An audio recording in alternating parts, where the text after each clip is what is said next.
Bonjour à toutes et tous, bienvenue dans cette nouvelle vidéo rattachée au cours d'approche méthodologique aux sciences de l'environnement de l'Université de Liège. Dans cette vidéo, nous allons nous intéresser à un autre exemple de méthodologie en sciences et gestion de l'environnement qui ne correspond ni à un projet de recherche, ni à un mémoire de fin d'études. Il s'agira ici de présenter différentes méthodes utilisées par une ONG de protection de l'environnement, à savoir Greenpeace, pour démontrer ou prouver des actes de déforestation illégale en Amazonie. L'auteur des principales sources d'informations utilisées est Daniel Brindis. Notez aussi que vous retrouverez sous cette vidéo un lien vers le diaporama utilisé comme support à cette vidéo, de même qu'un lien vers la page d'accueil de cette chaîne sur laquelle vous retrouverez toutes les vidéos. Comme déjà indiqué dans le titre de cette présentation, l'objectif global poursuivi par Greenpeace est de démontrer ou prouver des activités illégales de déforestation dans certains territoires d'Amazonie. 3 méthodes seront rapidement présentées. La première méthode correspond au placement de traceurs GPS aimantés sur les camions soupçonnés de transport de bois illégal, et ceci afin de pouvoir facilement identifier la source de provenance du bois qu'ils transportent. Dans le cas illustré sur cette dia, le traceur a permis de suivre le trajet d'un camion de transport de bois depuis une scierie vers un camp de déforestation illégale dans une forêt publique où la coupe de bois n'est pas autorisée, pour revenir ensuite chargé de bois à la scierie.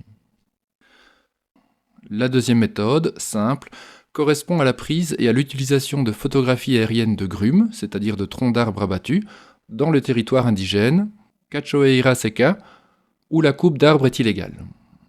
Pour information, ce bois illégal est ensuite blanchi via la falsification de documents administratifs attestant de l'origine du bois, et ensuite exporté vers les États-Unis, la Chine et l'Europe.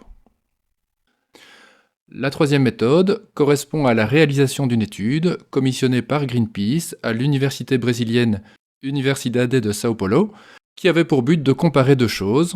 D'une part, les quantités de bois pouvant en principe naturellement pousser sur un territoire donné, et d'autre part, la quantité de bois déclarée comme provenant de ce territoire.